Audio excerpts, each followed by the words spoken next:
வணக்கம். ஆந்திரா பருப்பு சாதப்பொடி, செட்டிநாடு கோழி மிளகு மசாலா, மதுரை மட்டன் சுக்கா மசாலா, முட்டை மசாலா, முட்டை அதெல்லாம் நீங்கள் வீட்டில் செய்கிறது தான். 65 மசாலா, இதுதான் ரொம்ப எனக்கு பிடிச்சது. எதுவுமே ஆட் பண்ண தேவையில்லை. செட்டிநாடு தம் பிரியாணி, ஆம்பூர் பிரியாணி சாப்பிட்டவங்களுக்கு இது வித்தியாசமாக இருக்கும். கரம் மசாலா இருக்கிறதுலே நல்ல நிறைய போட்டிருப்பாங்க ஸ்பைசஸ். சேலம் நாட்டுக்கோழி இன்னும் நான் யூஸ் பண்ணல, யூஸ் பண்ணிட்டு சொல்கிறேன் உங்களுக்கு. அப்புறம் வந்துட்டு ஃபிஷ்ஷு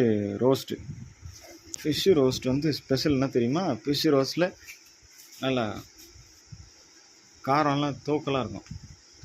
வில்லேஜ் வறுத்த கறி அதெல்லாம் இன்னும் போடலை.